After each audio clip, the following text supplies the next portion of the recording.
Hello everybody and welcome to this week's episode of Analysing Anfield, your tactics and analytics podcast courtesy of the Blood Red channel. I am joined as always by David Hughes. How are you doing, mate? You okay? Not too bad, thank you, mate. And I'm joined by, as well, the resurgent Kristian Walsh. How are you doing, mate? I'm back from the dead, like Lazarus. It is good to have you back on the show. Or Alex Oxlade-Chamberlain. Yeah, I was going to download a drum roll sound on off YouTube or something to get you back involved, but I opted against it in the end. But this is a Cantona-esque return, I think, at Old Trafford against Liverpool, where he scored 2 in the end. Yeah. We sort of and in true sort of Sky Sports style, we've sort of manufactured this. So I'm back for the biggest game of all. So my band's now expired. We've moved this podcast and I can be on it for Liverpool versus Man City. Yeah, well, I was going to say that there's a reason that you're back involved for this one, and that was because it is the biggest game of the season for me, certainly up to now. But before we get to that, we're going to have to address. It's not like it's a horrible thing to do, but we're going to talk about Villa and we're going to talk about Genk before we address, obviously, the big game of the weekend. So I think firstly, in terms of Villa, for me it went as we expected, and that's it. We seem to say this every week, and it's getting a bit weird now. No, let's be honest, it is shameless bragging that we seem to get it right every week. It is a little bit, but it's not intended that way, really, is it? Speak for yourself. I said, what did I say, Dave? I'll let you say. It might have been 2-1, you know, mate. I said 2-1, and you yourself said 3-1, but you said 2 late goals. Don't know if you remember saying that. Yeah, I do, yeah. Been living off it for the last few days, to be honest. But yeah, I think it was quite a frantic, all-action game, I thought, certainly up until the point where we started dominating. You was at the game, wasn't you? Yeah, it was. I think it was. I'm not sure if it felt like that at the ground. Very much so. Very, very pinball. A lot of variance, basically. It's one of those where I think Klopp said it a couple of times since he's been here at Liverpool about, the only thing that was lacking wasn't the final pass, but the pass before the final pass, and it felt like Liverpool were getting into decent situations, but the pass before the pass just wasn't quite right. And then you had Aston Villa who were finding pockets of space, and you're looking at last minute interventions from Van Dijk, Trent, Robertson, sometimes even Lallana, and it was the sort of game where before their goal you're sort of thinking, well, Liverpool will eventually score here and basically cruise, because they are the better team. They obviously have the better players. I think the tactics are probably a little bit more refined. But, once they scored the goal, very well worked goal, not many teams managed to spring Liverpool's offside track from set pieces. Yeah, it was a weird feeling conceding from a situation like that. I can't remember the last time we did. In the stadium, I mean, we were very much online with the line. And obviously it goes to VAR, and everyone around me was very much confident that it'd get chalked off, because Liverpool just never do that. They have an inch perfect. Yeah, so to see actually, who was it? Who actually scored? Trezeguet. To see that he broke the line was a surprise. But in general, it was a bit of a box to box. It was one of those games where a lot of the action was sort of taking place between the two boxes. Yeah, I mean, we did identify Villa as quite a box-to-box team last week. We said they were really, up there with the league's worst defensively, allowing the most shots on goal. And we said that they were quite good on the offensive side. And I think they showed basically that, really. When we did concede that goal, I was, as you said, quite surprised. That I was expecting it to get chalked off. It didn't. VAR, we may touch upon that. I didn't actually put that on the agenda, but it's a big talking point, that one, isn't it? I mean... Maybe we can have a little touch upon that, but you want to almost ban VAR talk, don't you? Because it feels like you are talking about it every week, but I think it is an important one in this. It sort of changes the narrative of the entire game, and as you said on the podcast, the past couple of weeks, narratives are founded on moments, aren't they? And definitely. Sort of it's reflected in how people are talking about this game.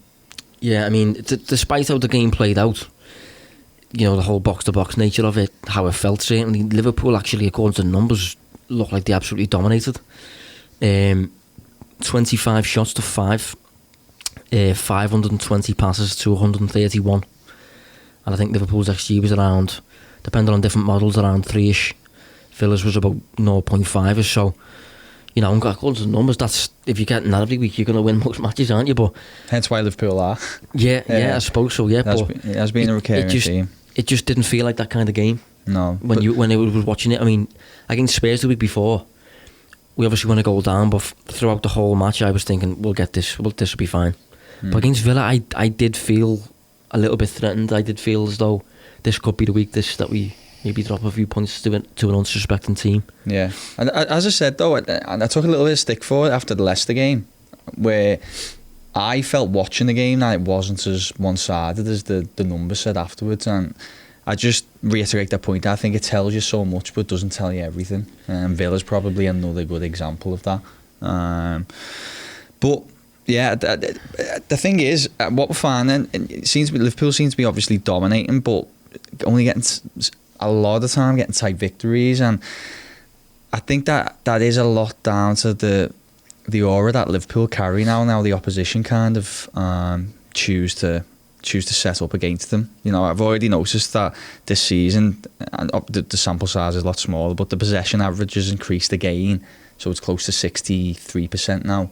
It was about 58 last season. So, you know, more teams are just sitting further and further and back, trying to just basically put as many men as they can between Liverpool's attackers and the goal. I think that's why Liverpool's struggling to maybe score more goals than what they like. Yeah, I mean, we did say last week that there's, particularly for this match, plenty of intangibles that you can't really measure. Like, you would look at those numbers and think Villa got battered, and you'd look at those numbers on Wisecout last week and think Villa were in for, a hiding. But if you do consider what they're like on the pitch,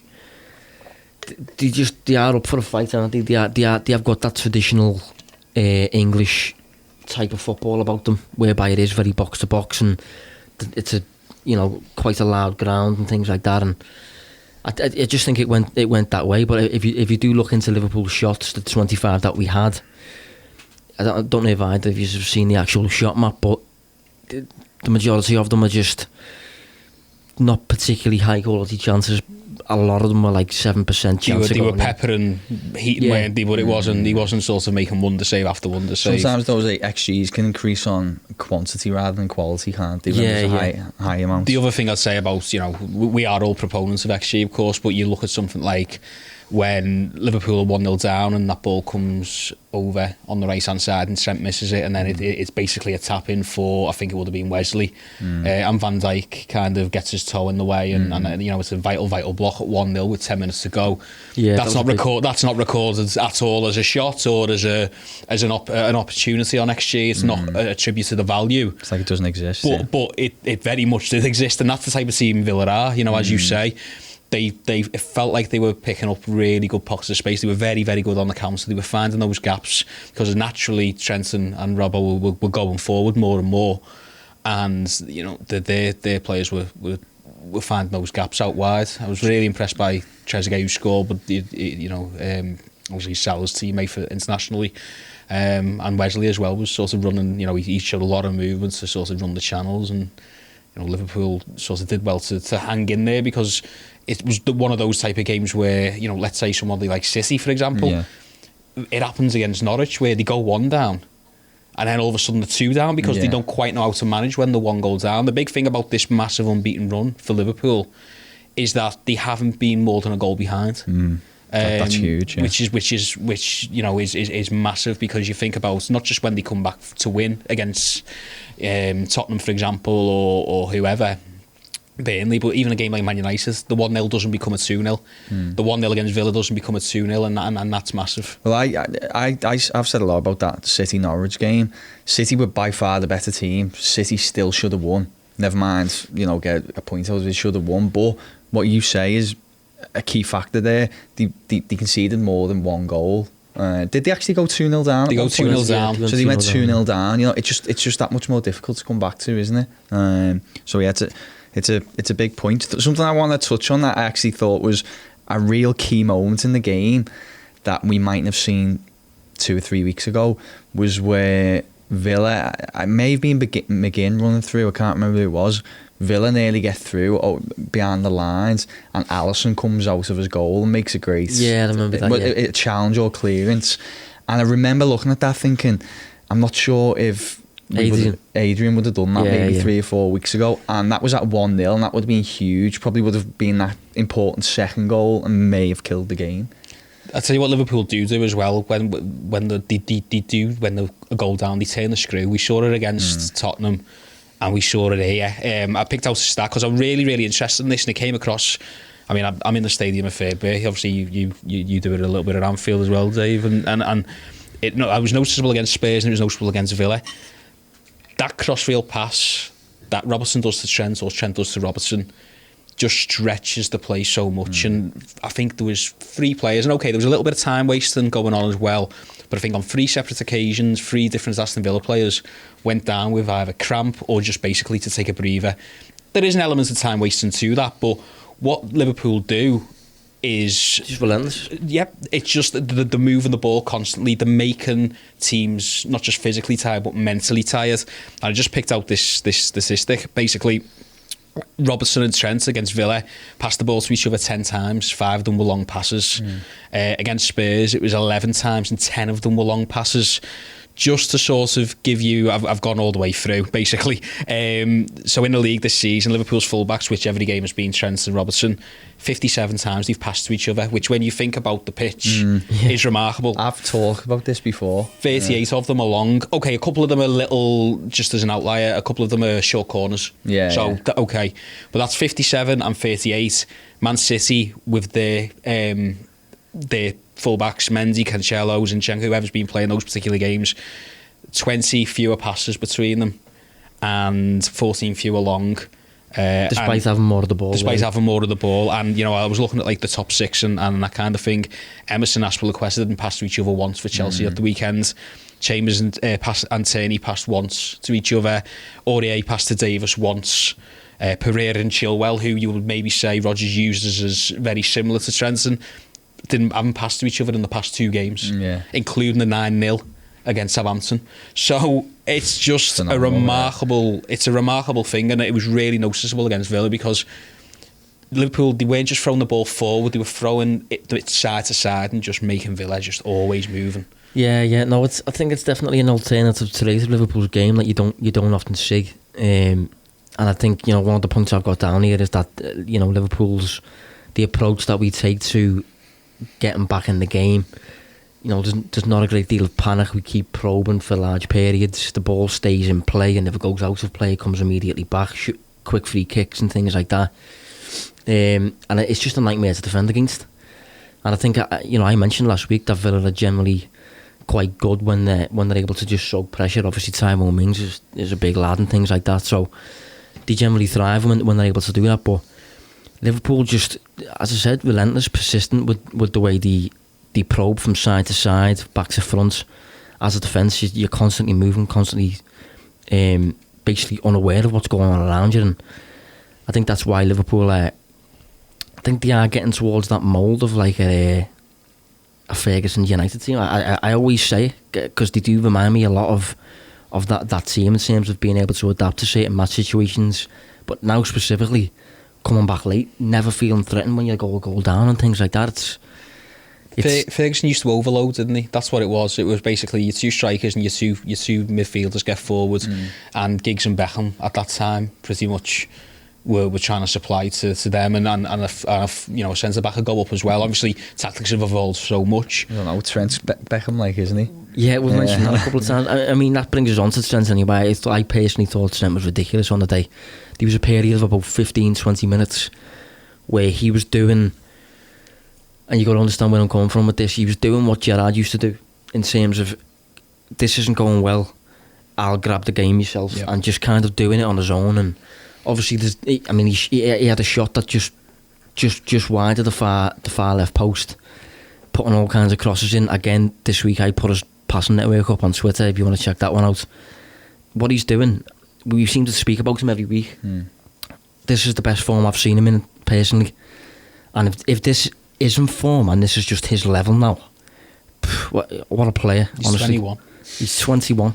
What he's doing, and I think, you know, we're going to get onto it eventually, but he is going to provide a different dynamic for me against City because last season we actually started with Joe Gomez as our right back last year against City at Anfield.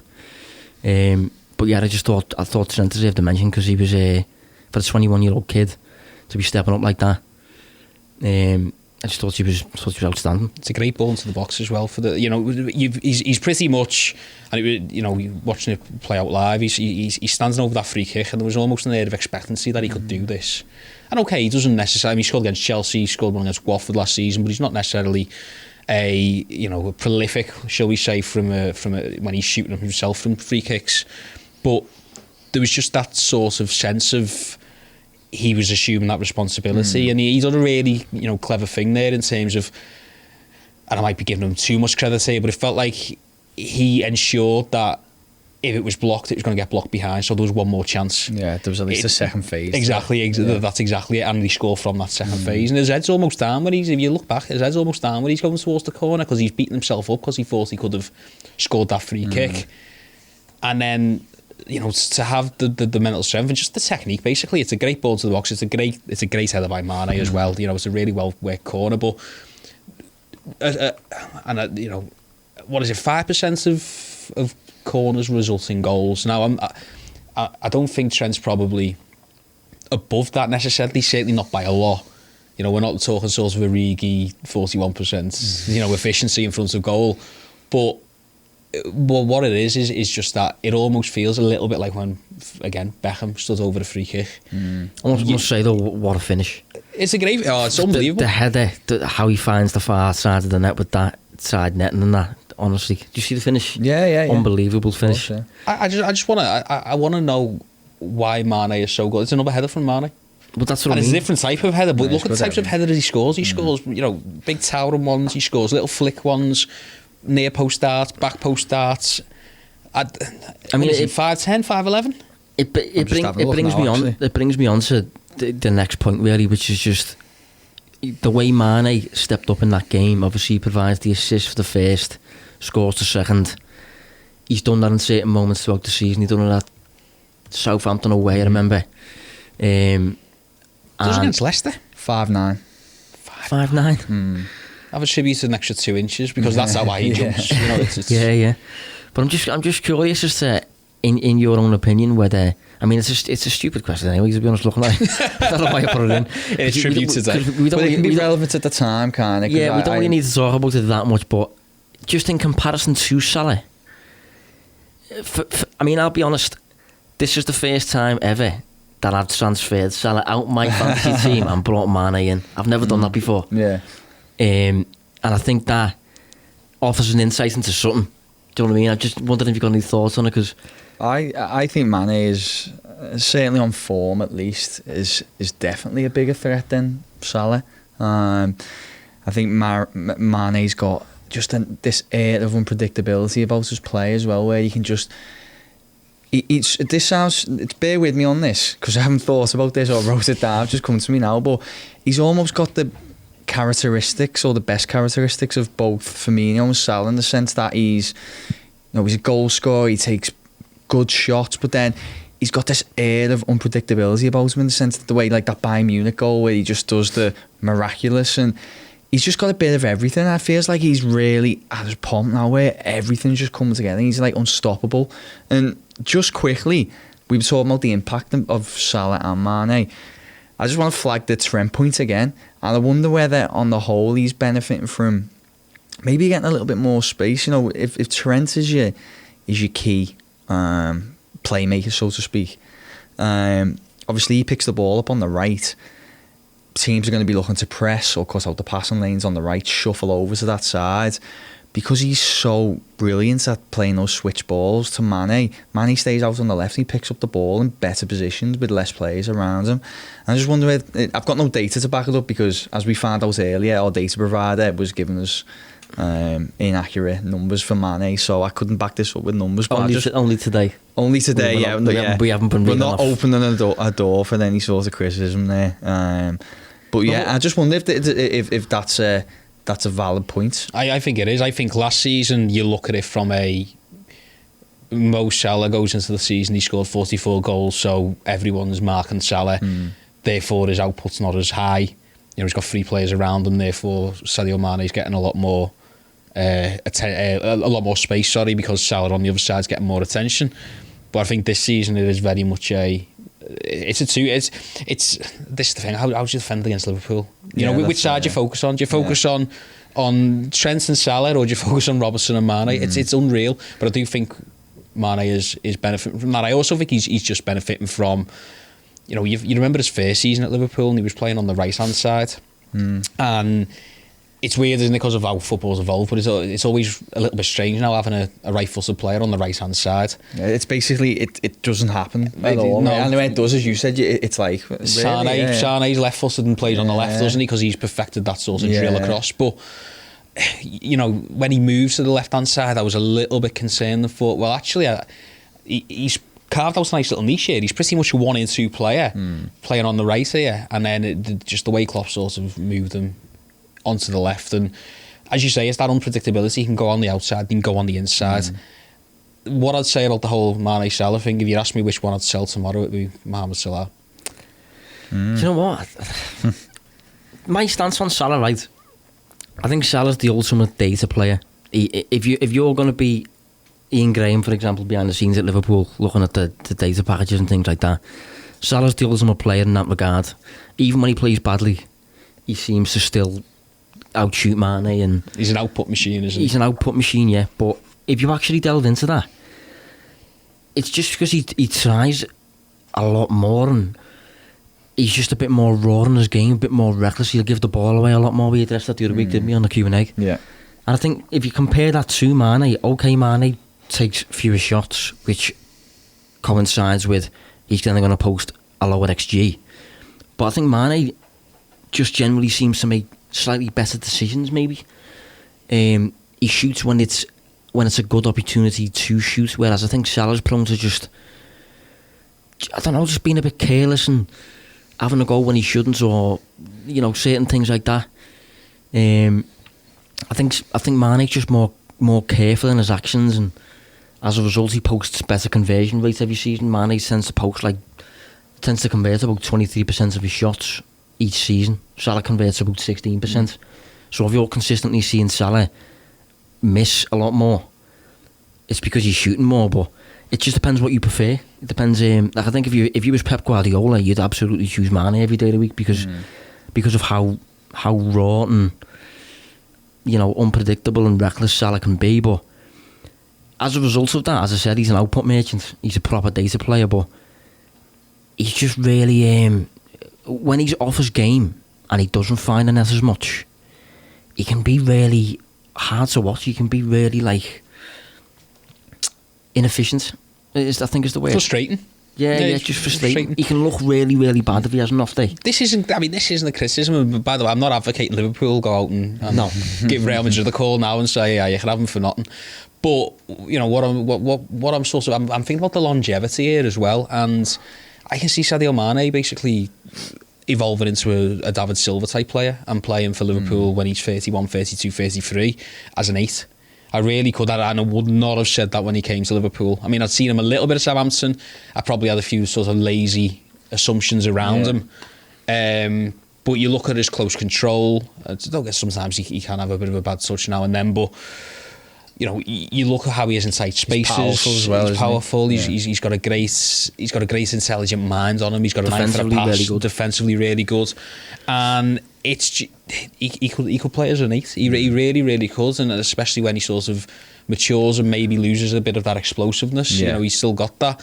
What I would say is that there have been games, and I'd sort of thinking back, I'd probably say the Villa game, included, where similar to Salah, if Mane's not necessarily having a good game, you can tell, as in you can. You know when he's having a bit of a stinker. But at the moment, if he's having a stinker, he follows that up with a goal and an assist. I think with Salah, I'm mindful to criticise him really. I think what's happening here, I think Jurgen Klopp said the draining fluid from his ankle. After the still, he's still feeling the effects of that challenge from Chowdhury. Yeah, I will say as well, last season, when he was still feeling the effects of the dislocated shoulder, he was a bit off it as well. We've spoken about this, so I was just going to bring that up. But yeah, you know, in terms of, does he play to his full capacity when he's got a niggling injury? Possibly not, yeah. Because shoulder last season, ankle this season. But he still seems to take the same amount of risks in his game and still seems to give the ball away just as much and shoot just as much, but he's just not as productive when he's doing it. Mane seems to post a better XG per shot and things like that. As I said, better conversion rate, and I think that epitomises the two players. Salah will generally, most of the time, probably score more, probably be a bit more of a threat, but when Mane does make the decision to actually, I am going to contribute offensively here, he seems to do so with more regularity. When he actually tries something, he seems to come off more. So it depends what you value as a fan when you're watching the game. If you value numbers, output and data and things like that, you're going to say Salah's the better player every day of the week. But if you value, I don't know, maybe decision making, possession, things like that, you may be going to consider Mane's better. But thankfully we've got the pair of them. I was going to say, if you're Jurgen Klopp, you're lucky stars you've got both of them. Yeah. So I think, in fact, yeah, just a quick word on the VAR. What do you reckon? I hate talking about I tweeted about it for the first and last time of the season because I don't think people are interested. But for me, this one was, I know it's been vaguely explained since with all elaborate reasoning and that, but at the time this was one that I couldn't stomach. I thought it was crazy. Are we talking about the Firmino one? Yeah, I mean, Firmino one. Well, yeah. But it looked mad. It looked really flawed to me when it happened. I didn't have a clue because, and this is another issue. I was there, so I just assumed the flag goes up straight away, and I go, well, yeah, it must be. And then there's a VAR check, and you're sort of like, right, okay. But I didn't even celebrate that goal because you see the flag straight away, and you know the moment's gone. It's. I don't think anyone knows the rules, and I think that's the big problem. I think you're trying to implement something whereby there's far too much shades. You're trying to apply a black and white concept to a situation which has shades of grey. And I've heard this said before, but it's just my opinion. I think Saturday was the perfect example. I just don't think referees should be in the VAR room because for me, that was not an offside, and I think it's been. They've made it somehow seem as if it was because that graphic afterwards just summed it up. I could see no advantage for Firmino at all. I really couldn't. I didn't even think the lines looked correct. Even being and they haven't sometimes in other games. You just look and go, "What happened to the World Cup?" You go, "That looks a bit wonky." That I just think they need someone independent doing it, and it doesn't need to be you blast the referee for getting it wrong. It just needs to be okay. The ref called it wrong. Is the correct decision. It doesn't need to be looking after your mates. What I would say, and this is where I'm still unsure in general around it, is that so the linesman put his flag up straight away. Now. That was the wrong call, but if VAR wasn't in place, then it wouldn't have been allowed anyway. Now, if VAR went back and sort of, and I wonder if this sort of affects what people think, and as in like referees in Stockley Park, but if they go back and say actually was onside, could Tom Heaton not argue, well, I saw the linesman put his flag up, so I didn't. The can of worms. Yeah, I didn't die for that. And it happens so much, and you see it with the Champions League against Genk. A couple of times you go, they've broken the offside trap here, and you just sort of you're going, well, is that a chance? Is that not a chance? And if you sort of, it's a massive mess, and ultimately you look at it. You look at something like the Firmino one. And you just wonder how's that better than football in terms of, and ultimately if they would have got if there was no VAR, it would have been chalked off. You would have looked at it and you would have gone, that's tight. That it probably was onside, but how can you tell in real time? Let's crack on. People expect perfection with the computers. That's what it is. People are expecting perfection, and if the computer can't be perfect, if the VAR can't be perfect, I don't even think it should be applied. So if you can't get an offside call spot on no matter what, then don't even use it. That's my perspective on it. The problem is ultimately it's a glorified offside grass, isn't it? Like that's what it is. It doesn't look at any decisions and overturn them. One of the only decisions was the Brighton-Everton game. That's one of the first ones I've seen. It's essentially just acts as a bit of a grass on offsides. Yeah. And ultimately, if they can't even grass properly now, what's the point? And I think what you're also seeing is referees and lines people, shall I say, because we've obviously got people like Sean Massey. But what you see now is, I think they're second guessing because of it. So some of them mightn't be lifting their flag because, well, VAR will get me out of this. I genuinely believe with the whole Martin Atkinson thing at Old Trafford with Origi and the foul which in the build-up to Manchester United's goal, I feel like if there's no VAR, he probably blows up. But because there's VAR, he thinks, the lads in the hangar in by Heathrow will sort me out here. Sort of, I'm sort of just got to let this game flow. Yeah. And then when it doesn't, he probably thinks, probably shouldn't have done that, yeah. I agree. I totally agree. It's a farce at the moment. Yeah, I mean, that can be our weekly. In fact, that can be our monthly, yearly 2 minutes on VAR. We'll move on from there now. But we'll spend a limited amount of time on Genk. I think. Even less on Genk. Yeah. Very standard match, wasn't it? Naby Keita obviously started. I'm assuming that was largely because Robertson was on the bench. So obviously you need that threat from elsewhere. So if it's not at left back where James Milner's now playing, then put Naby Keita on the left side of the midfield and you'll still get a roughly similar offensive output. And obviously Oxlade-Chamberlain for the first 45 minutes played as Roberto Firmino as the 9, which I saw you tweet about. I loved it. You had thoughts on it, didn't you? I'm just all in on doing mad things and something that I didn't notice. Like no one would have seen that coming, and it feels really obvious when you think about the sort of player he is and his skill set. I know you've been an advocate of him playing higher up the pitch. You've looked at his numbers and you go, well, why doesn't he quite work as a wide midfielder? It's puzzled me for a while actually. Yeah, but when you think about it, Firmino sort of saves as an 8 now and then anyway because of how deep he drops and how he drives. So it makes perfect sense. And I'm not saying look it's against Genk that they did well, Genk. I actually think they're nowhere near as bad as people have assumed, and I actually think they might give Salzburg a bit of a game in Belgium. I thought they troubled Liverpool in Belgium for a little bit. They were unfortunate with a couple of, again, split decisions. And I thought they were decent yesterday. So I'm not by any means saying that they're a load of pig farmers, but what I am saying is... basically... got nothing against it. It's a lovely city or town, whatever it was, village. But... he's you can't really sort of say let's have Oxlade-Chamberlain as the de facto backup to Roberto Firmino from that one, but it was an interesting experiment and for 45 minutes it really interested me. Yeah, I don't mind experiments like that in certain matches when you can afford doing it, especially at Anfield. Just test them little things like me and you mentioned last week, didn't we, about the whole Trent in the De Bruyne role and putting the Joe Gomez at right back instead, just see how it goes kind of thing. But Liverpool 23 shots to 7. Again, completely dominating the shot count, which we seem to do virtually every week. I thought we converted horribly though. We just didn't take our chances. Could have been a much more comfortable scoreline if we were on it. And for me, we seemed to stay in second gear. I thought for the majority of the match, just kind of get through it with one eye on the weekend, really.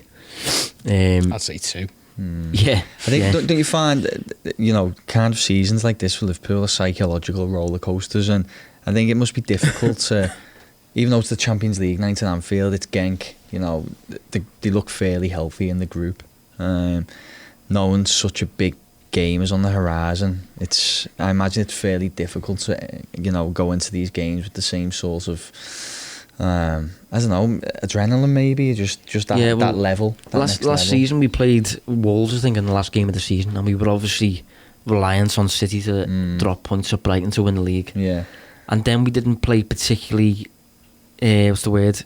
Well, no, we played okay, but we weren't as compact as usual. We weren't in unison. Conceded a few breaks and things like that. And it was just because you could tell players' minds were a little bit off it and things. And but one thing I did want to mention from the game, we conceded again, which a few people are getting a little bit concerned by. I think I got a tweet to me this morning saying, you was reluctant to praise Adrian because you said that once Alisson comes in, we'll start keeping more clean sheets, and we haven't, which is true. And the fella was wanting to know why. And if you look at the XG we face each game, the shots we face, we should be we should be keeping more clean sheets than we have. And I said to the fella that I'd expect in the next couple of weeks for Liverpool to just go on a run of 5 clean sheets in a row, just because if you're consistently conceding, if you're consistently facing less than 1 XG a game, you shouldn't be conceding a goal every week, should you? I mean, No, I agree. You shouldn't. I just wonder whether there's a story in itself there that these goals are still coming. I don't know. It needs some proper analysis. Well, it's two games now, 2 set-piece goals conceded. Yeah, plus you've got to bear in mind Alisson getting his feet back and things. He was out for about 2 months or something like that, wasn't he? Yeah, definitely. I don't think it rests with Alisson, to be honest. I think with the Genk one, I think number one, there was 2 eyes on City. I think number 2 as well, and I think you guys mentioned this in the build-up to the first game, or certainly in the fallout to it. Genk are massive. That's some massive scores, and he's a big lad. Sander Berg's a big lad. Yeah, 6'5". Yeah. They're a big team, and sometimes it's just, and also when there's different players on the pitch, not usual positions from set pieces. Oxlade-Chamberlain's a big lad, but then you've sort of got.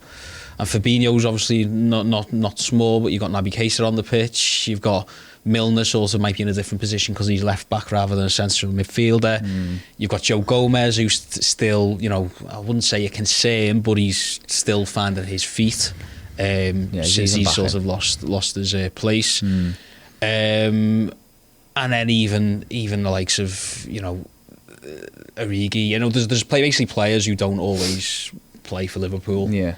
And they're all on the pitch at the same time. I think you'll naturally get a little bit of disconnect with set pieces. Yeah, definitely, yeah. So, strap yourselves in. Because now we are on to, obviously, Manchester City. This is obviously the big one. This will take us 9 points ahead if we get the win here. So, we'll start with the basics. What do the numbers say? And if you look at the numbers across the course of the season so far, City by far the best attacking team in the league. They've posted an XG of, I think that says 36. It does. Yeah, an XG of 30. Put your glasses on, literally. What glasses? What do you mean? An XG of 36. Liverpool are in second place on 23. So that's an expected goals of 13 goals more than the second place team. So that's where the clear difference is in the league.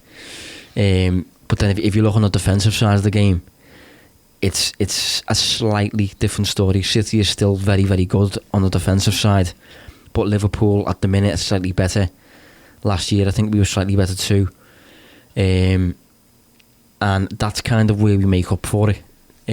Where City most weeks might win 3-0, Liverpool have the awareness that we might only need 1 goal to win a match. We might, at max, need 2 goals to win a match. We haven't conceded more than 1 goal in any Premier League game this season so far. So we basically have the understanding that if we score 2, we've basically won the game. Hence why we're able to bridge the points gap. Hence why you can't fully look at the numbers and say City are the best team in the league, City are going to win the league. It's not as simple as that. Liverpool, although they're a bit off City in terms of the attacking side, the gap from Liverpool to the rest of the league is still massive. Hence why we're able to bridge the gap in points. And this is going to be comfortably the 2 best teams for me in Europe facing off at Anfield. And general thoughts, what do you reckon? Biggest game in world football now. Yeah, I think if you are a football fan, and whether you're a football fan because of the storyline and drama of it and the narrative that surrounds it, if you're in it on the tactical side of things, we are, we're all of us are both of that, aren't we? But no matter which way you approach this game, it's a massive, it's the biggest game in football for me at the moment. I am excited. I won't lie. I'm sitting here. And you're going to be there, aren't you? I'll be there. Yeah, and maybe I'll have a little bit less nerves than you two as well. But yeah, really, really looking forward to it. I'm not nervous. I'm not nervous. Are you confident or just? I'm not. Just No, definitely not. Yeah. You know me. I'm never confident. Yeah, true. Yeah. I cry it into you every week. Villa are going to win 4-0. But I'm more confident than I was last year, I think, though. I just think a defeat's not the death knell. Because I think it's a big blow, but I don't think it's over. I actually believe, despite the points difference, that Guardiola would bite your hand off for the draw in this game. 100%. I don't think they see this as a must-win game at all. Well, my stance on this game, I've wrote about it this week. You can check that one. That's a long read on Liverpool on LFC Stories. But my stance on this game is that it's all about risk versus reward for me. This match fully depends on which coach kind of wants to go for it more. Whether that will, as I said, be a risk or reward that coach. And I think that's just based on how past matches have been. I think initially at the year where we beat them 4-3 and 3-0 and 2-1, I think it was, that was Guardiola playing as though he usually would. That was him instructing his players to, play through Liverpool, believe in what you're doing, that idealistic game. And Liverpool just repeatedly did them on the break. City giving the ball away countless times, just allowed Anfield to get on his feet. Chaos ensued basically, and City suffered as a result of that. I think last season he finally learned from that, having used all kinds of different formations. At one point he used a 3-5-1-1 at one point, with Fernandinho without the ball dropping back as a centre-back to cover the channel that Salah was attacking. But just stupidly elaborate. You could just tell he was overthinking it. You could tell it was getting to him, that he couldn't come up with a specific plan to. I've said to you in the past, he's a control freak, Pep, and Liverpool do not allow him control. Liverpool aren't willing to just lie down, and he hates it, and that's why he can't really get his head around us, really. And I think last season, as I said, he finally learned about what you've got to do, and you've got to basically stop taking risks. You've got to play really careful game, build using the flanks and things like that. And as a result, you'll give away the ball fewer times, fewer turnovers. You'll lose the ball in dangerous areas less. And that was massive at nullifying us, because Klopp's big game approach to against teams like this is to keep your shape, stay compact, and your way of scoring will be press them into a mistake and then punish them. We did that countless times until Guardiola last season used this safe approach that seems to have changed the dynamic a little bit. And it was weird because both blinked at the same time. It was almost as if because Guardiola did that, but so did Klopp, because he went Gomez on the right, decided not to play Trent, and what played out was a very, very dour, safe James 0-0. Milner played in midfield. Yeah, he came off after about half an hour with an injury, I think, but he started in midfield. Our midfield that day was Milner, Henderson, Wijnaldum, with Joe Gomez right back. You have got no open play creativity there. That's clearly a team that is going to create chances through pressing, and it didn't work. And the XGs on the day were really, really low. Both 0 points, weren't they? Yeah, I think City's was. I don't think. Well, City's don't count the pen. Sorry, not counting the pen. Yeah, no, I think if you look at City's without the penalty, I think theirs was about 0.19 or something like that, and their highest quality chance was about 0.07. Well, I think it was really interesting as well was the conservative approach of both sides in that game, without really realising how tight the title race was probably going to be that year. Obviously, everyone got a feel for it for the January game at the Etihad. I don't know, I don't know how I could see this being a very, very conservative game, actually. Well, it can go two ways for me. It will depend entirely on how much Pep wants to bridge the gap in points today, not today, on Sunday obviously, or whether he thinks that'll happen throughout the course of the season, and B, whether Klopp thinks that Guardiola's defensive shape at the minute, in terms of Laporte's obviously out, Fernandinho centre back, Cancelo's never played at Anfield, just little things like that Gundogan, I think, is the deepest midfielder at the minute for them. Well, the way it is at the moment, yeah. Rodri's another player who's never played at Anfield before, and if he did play, he'd be coming back from an injury. So Yeah. Klopp may deem it as we can rely on pressing once more because these players will make mistakes. Certainly if Otamendi plays, but I don't think he will. But it's just really going to be interesting how each coach approaches it in terms of the risk they're willing to take. Because if Guardiola goes full Guardiola, then I think it'll benefit us. But it's just a very difficult one to predict. Just depending on, as I said, the perception of either coach going into the game, how important they deem it to be.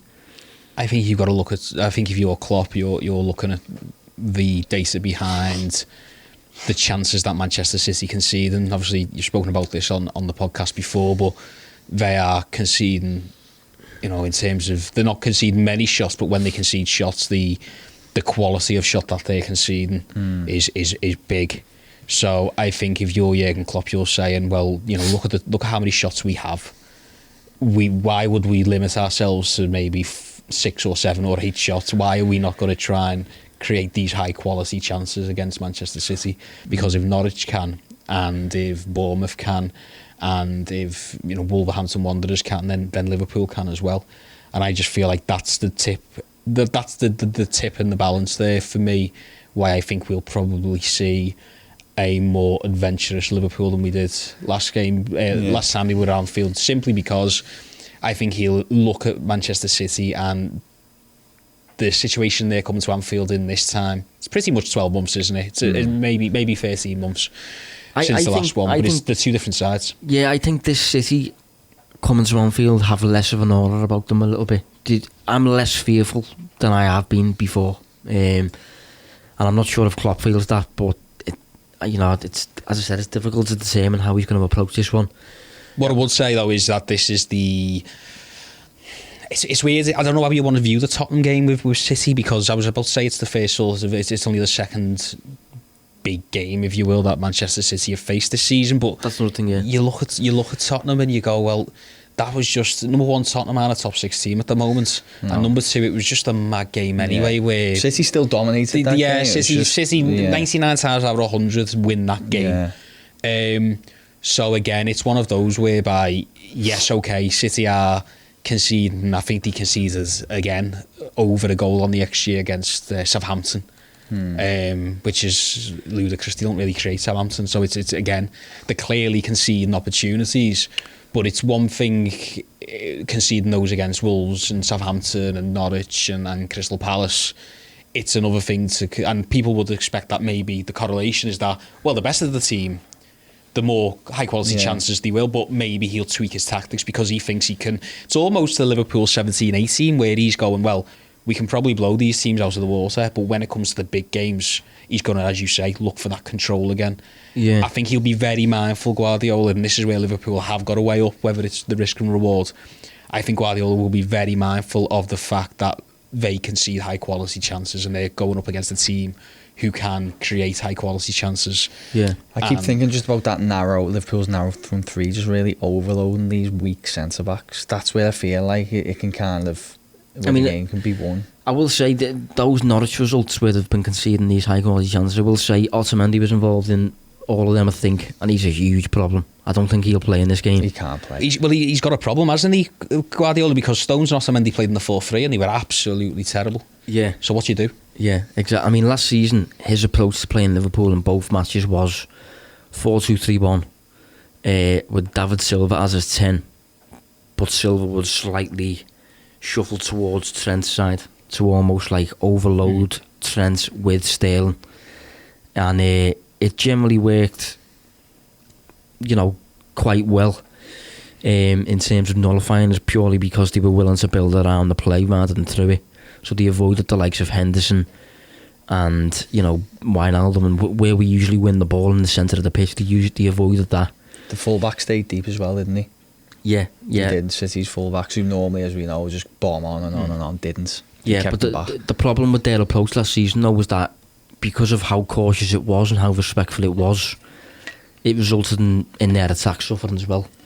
So both meetings last season were quite low event matches. Liverpool took 7 shots at Anfield against City's 6. They both average in the region of 16, I think, usually. And then at the Etihad match, Liverpool hit 7, City hit 9. Again, that's really, really low. So, you know, if you consider those shot counts, I think a lot of it comes down to just who's more clinical on the day in terms of taking their chances. Like, if you think of the 4-3 when we beat them, the goal Mane scored when he found the top corner, great finish. Firmino lobbed Ederson. Salah scores from 40 yards. Salah scores from 40 yards, yeah. And Oxlade-Chamberlain from outside the box. Yeah, and if you think of the loss last season at the Etihad, Aguero scored from an awkward angle, having just edged out Lovren, and Sane scored having hit the post and it went in. So you have to take your chances in these matches if it's going to go any like last season. And I just think it could come down to, you know, who's more clinical on the day. I think that's definitely worth mentioning. Just on that, get both your opinions. So if you remember that game, and I think it's particularly interesting given that this season and the talk of the high line, if you remember that game, they were getting a lot of joy putting up an overs to Trent's side with Sane running in behind. And I just wonder whether I was going to make someone's read the agenda. Yeah. No, I haven't. That's the problem. No, but what I did that for then is because you are getting onto a point that I was thinking about myself. Yeah, I just wonder whether that's going to be a big risk. I imagine it'll be Sterling, won't it? Probably. It will. Well, Sane obviously comes on for Sterling at Anfield and wins the penalty, and then he, as you say, you know, he scores the goal. But I think one thing I had in mind though was that a lot of the time against us, Guardiola seems to favour Sane. He seems to start Sane regardless of the form he's in. Sane seems to like the game as well. He seems to play quite well, I think. Yeah, but I think he does that though because he's mindful of Klopp being primarily a pressing coach, and it's more of a risk to play a high press if you've got a fast lad in behind. Sane's obviously as quick as they come, so that presents Klopp with the problem. Then if Pep starts Sane, you're less inclined to press as highly, as aggressively if you know that Sane can get a ball in behind and beat it in a race. Well, he did it in the first 15 minutes of the Community Shield this season. Yeah. It was a clear and obvious tactic before Sane, you know, ironically goes off, and that's why he's out of this game. He's still injured. It's what he's doing in that game as well. It's straight there. But this brings me on to my point, is that with Sane out and Laporte being missing as well, I think possibly Liverpool are equipped for the first time to, if they want, I'm not sure if they will, but if they want to dominate City in their own half, whereby Liverpool see more of the ball, they press relentlessly, almost as though they're playing an Arsenal, or the way they played against Barcelona in the Nou Camp, where we just didn't let them out for the whole match. If we want, especially as well, City played last night, Liverpool have had an extra day's rest, it's at Anfield, smaller pitch. I'm just inclined to think that the option is there for the first time for Liverpool to actually dominate the proceedings against the Guardiola team, which is weird, which is be mad. Because if you look at the starting 11s, I think now the starting 11s are fairly equal, whereas in the past Klopp's had the slightly weaker team. We have Fabinho now for the first time starting against City. He's not started against City yet. Trent is now one of the best playmakers in the division. He wasn't last year. And I just think Liverpool, Klopp maybe has to toy with the option of, do we go into this full press and play against a team like Norwich almost? But obviously you've got the massive threat that City have got high quality players. They can break through with pressing, and if they do, they're on your last line very quickly and stuff like that. But it's just an option I don't think we've ever had before against City. I'm uneasy a little bit with that. I think Sterling is Josh's mic has gone again. Yes, I finally witnessed it in person. No one hasn't. We're back in business already. But the thing is, Sane's quick, the quickest, but Sterling's very quick as well, isn't he? That's the only thing that would concern me. He is, but I think he's less quick over a long distance as Sane. I think Sane's a proper pace merchant. The full pitch, he could literally start the full pitch like a Gareth Bale. Yeah. Sterling, I think, is a bit more of a seller in terms of short bursts and things like that. It's definitely still a threat there, obviously. I'm not saying we could pen them in like we could pen Barca in, because Barca just had a complete lack of speed. What I will say is I noticed obviously we're recording Thursday, so Champions League games last night. I did notice that City, for the first time in a long time, in that second half against Atalanta, I saw them relinquishing possession of the ball, which is something I've never seen. I feel like once you start doing that, you're prone to do it a lot. Do you mean more. willfully or just because they were the sloppily? No, it felt like they were. Yeah, they couldn't really. It was elements of sloppiness, but then that feeds into willful kind of letting the ball go and sorry. These microphones, eh? Yeah. You threw me off there, Josh. To be honest, but yeah, it's something to do with City anyway. Possession. Yeah, but I just think it's an interesting angle, because this one, if it goes as it has in past times, Klopp's obviously inclined to give Guardiola the ball and say, go on, take your risks and we'll punish you. And Guardiola, because he's a possession-orientated coach, is inclined to just say, fine. But there's part of me that just thinks maybe this one, Klopp, especially after last year losing the lead by a point, having a 6-point lead, part of me just thinks maybe Klopp will just think, you know what, we'll go for it. We'll absolutely steamroll. I was going to say that it's one of two things here, isn't it? I think it's almost that, and I'm leaning towards that, and almost sort of the 4-3, 17-18 style. Because what you got to remember about that game as well, in the NFL they call it garbage time. City scored 2 in garbage time. It ultimately was a 4-1. Yeah. I know that sounds a little bit silly, but what I mean. Yeah. The goals were never going to bridge to a result. They're in dead time. Although they do obviously have one last attack of 4-3, and you go, and if this goes in, I'm in the Mersey. But there's that possibility of them just going or the 3-0, like they did. Is there also a possibility / danger of Jurgen Klopp overthinking this? Well, what I was thinking then was, when we think of those games where he has gone more conservative, you think of probably, certainly the Old Trafford visit in the February. top 6 away, basically. Yeah, the top 6 away, maybe even to an extent, I don't know, Goodison maybe, just those big emotional games.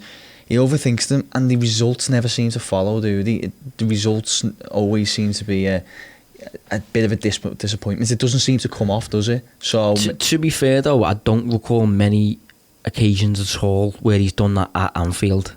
No, I think he's inclined. He's been much more inclined to go for it at Anfield, even against stronger opponents. Probably only City last season. It's just City. I think Klopp has a lot of respect for how City build the game, and although he welcomes the high press most weeks, I think he's, again, the whole risk versus reward thing. If you press a team that's as good as building out as City are, and they beat that press, and you've got Aguero, Sterling, Mahrez running at your back line, that's going to be a problem. So I just think Klopp's been inclined in the past to sit behind the ball, wait for a mistake, and then pounce. And it's worked up until last year. I'm just not sure of.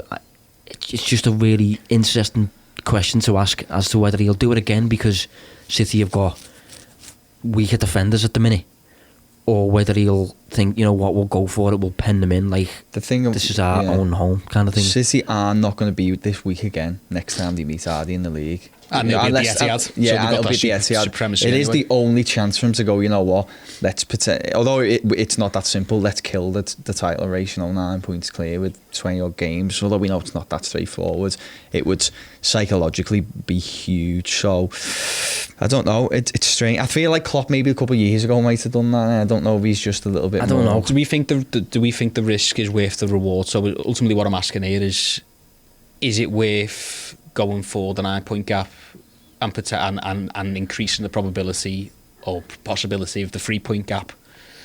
If you see what I mean. Yeah, no, I 100% get it. My issue is I'm confident that just purely because of how crammed the fixture is, Liverpool are probably going to drop points over this December, January time.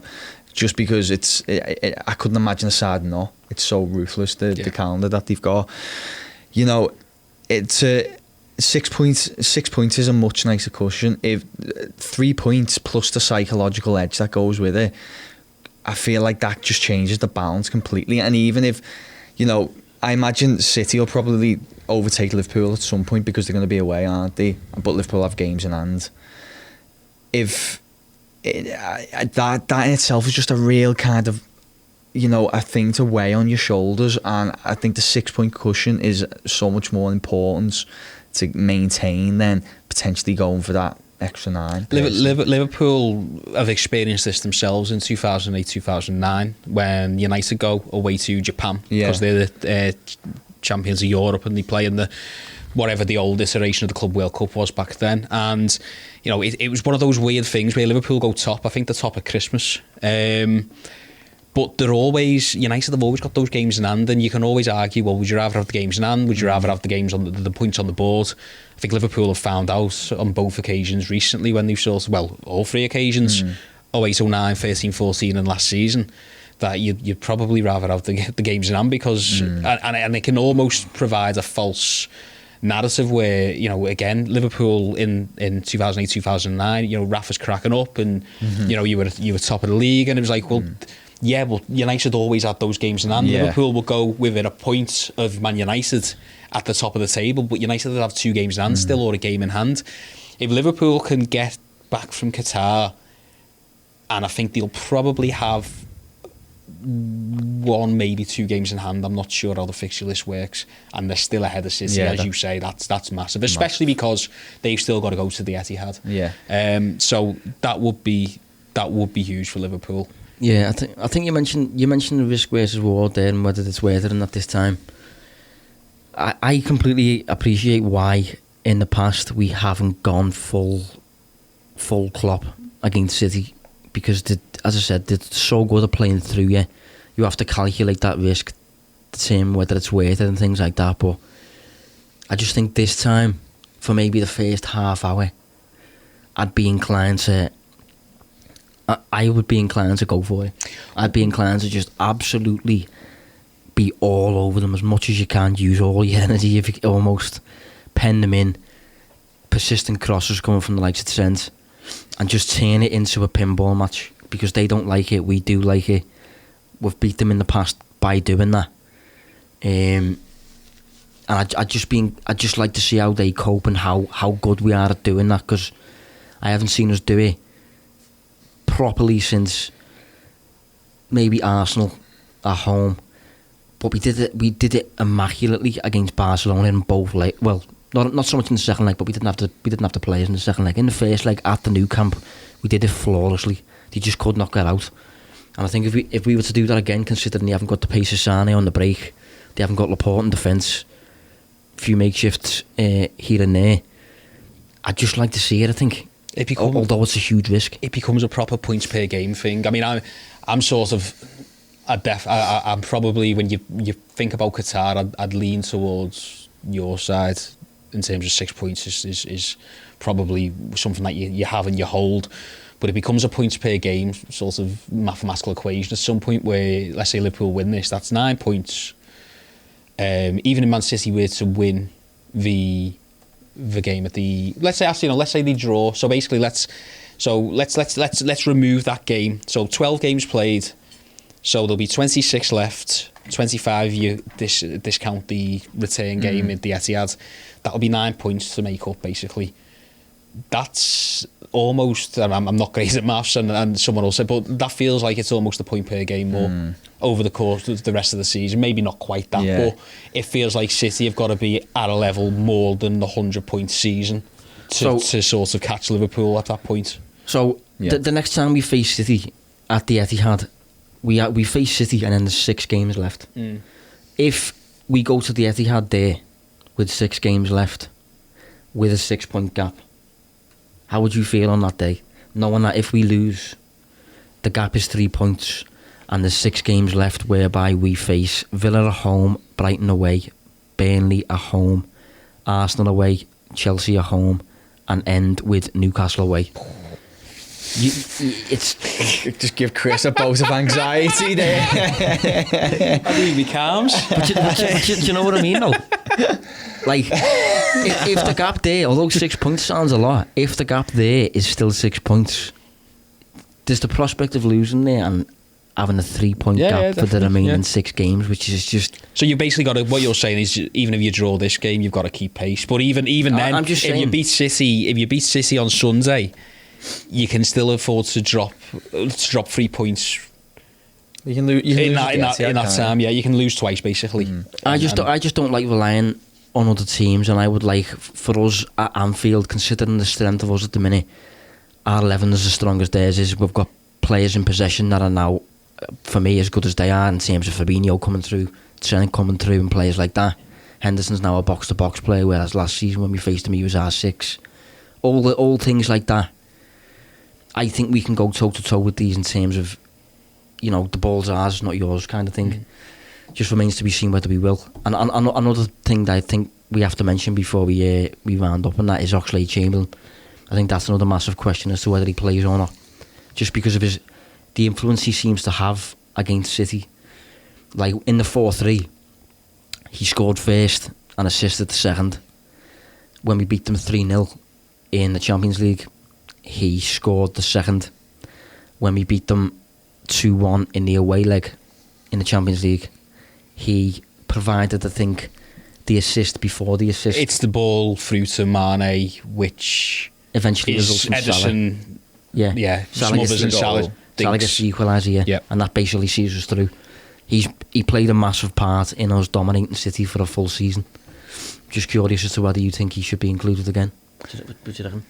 I do like a confident Oxlade-Chamberlain, considering he's just scored a few goals. I think that's what you've got. And, you know, touching on an earlier point where saying how Pep doesn't like Liverpool because of the way they are and this kind of unpredictability.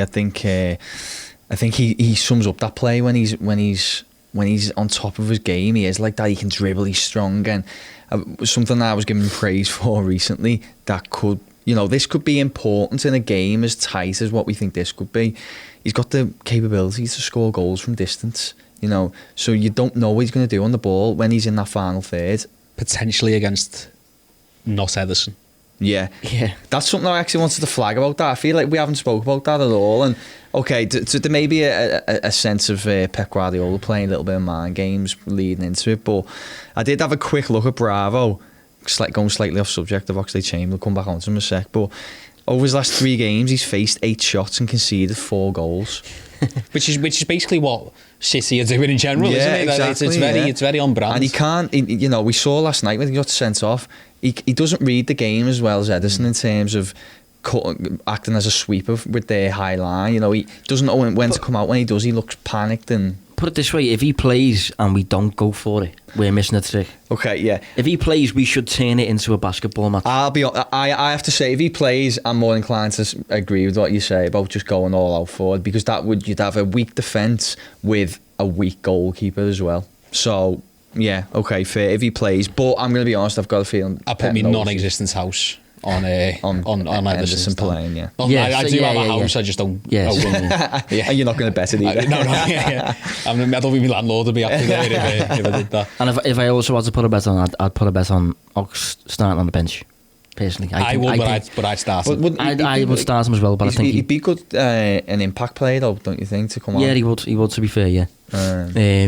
So we do need to kind of round up now. We've gone over time a little bit, so we will end on verdicts.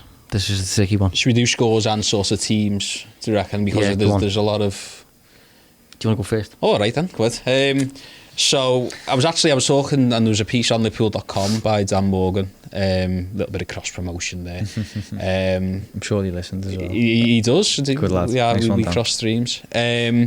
So ultimately, he's got this theory that Liverpool's team against Leicester was a drive run for the team against against Man City, with the idea that he reckons Mane starting on the right, he reckons Firmino starting on the left and Salah starting up front. And I'd say have a read of it. It's really interesting. He thinks Milner's going to play, and the idea there is that you're isolating Mane up against whoever it is, Mendy or whoever. But what you can also do is pretty much have Salah and him as up front, and then sort of have Firmino Milner and let's figure this out. Firmino, Milner, and Robertson, almost as this sort of like box to stop De Bruyne, which is interesting as well. Yeah, it's worth a read. I'm not really selling it very well, but it's a really interesting theory.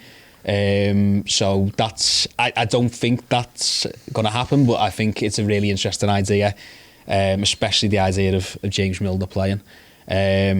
So, you know, and also Mane not playing on there, because he feels that Guardiola is going to pretty much try and stop Mane in this game, and it'll completely and utterly mess with them.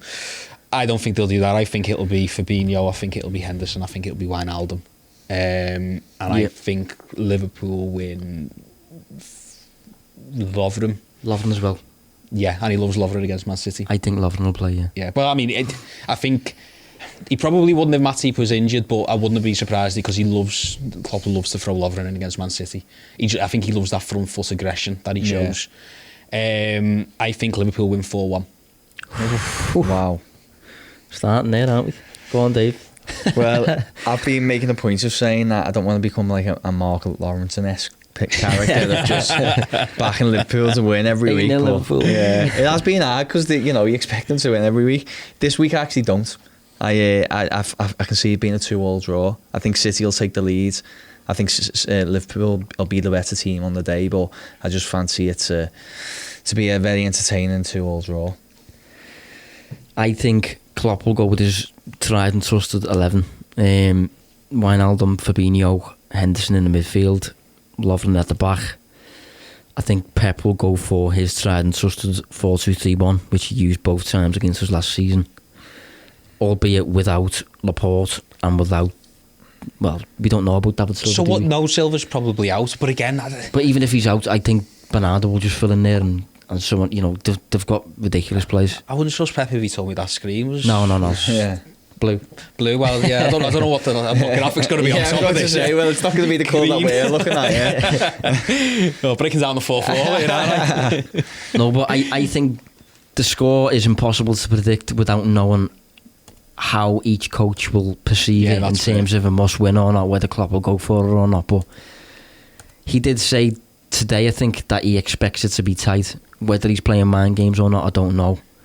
But if he does expect it to be tight, that suggests that he's not going to go full throttle and he's going to use a similar approach to last year or whatever. But I'm going to go for 2-1 Liverpool.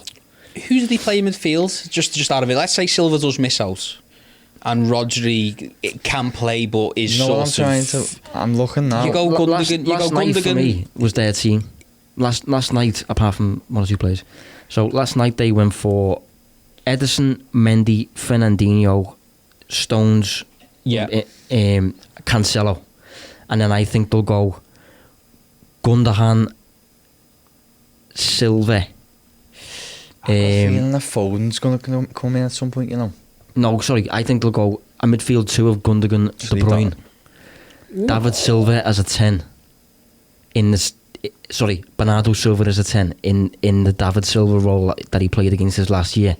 Sterling, Mahrez on the flanks, Aguero up front. That's what I think. It's not a great team, that. And I think famous last words, like, but it's not. It's as you said about Diore. It's not. Obviously, they've got injuries. They've obviously got injuries, but it just. I don't know. Do I underrate Gundogan? I don't know. No, I don't think you do, mate. Yeah, like you know what I mean. I just feel like I'm all right. And now the microphone. I tell you what, whoever built this desk, whoever said that it was all right to get this desk.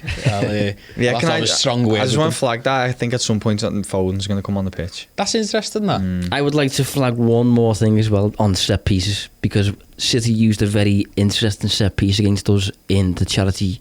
Is it Charity Shield? Community Shield. In the Community Shield. And they scored from it. They have a new man behind the scenes now doing the work for them. Used to be at Brentford. His name's Nicholas Jova. With this being such a big match, such a low event match, I think set pieces may play a big part, but that's just a thing that I thought was worth mentioning just because of how decisive they may be. But we will have to round up anyway. We've gone well over time. Yeah, we could keep doing this over and over. Oh, by the way, I just want to say, so let's hope Kristian's prediction's right, if anything. It won't be, but thanks for getting back involved, though. Yeah, no, Yeah, nice one, mate. absolute pleasure. I'll have to come back on. If Liverpool win 4-1, I'll be back on next week. Well, we will hold you with, to with that. your undies on your head. We will hold you to that. I'll be below the desk with no kicks on. Dave, I don't know what Dave's I'll going to just have a cup of tea, lads. Yeah. Dave, thanks for tuning in, mate. Yeah, cheers, mate. Thanks for tuning in, and hopefully Liverpool will get a win. Go 9 points clear. Thanks.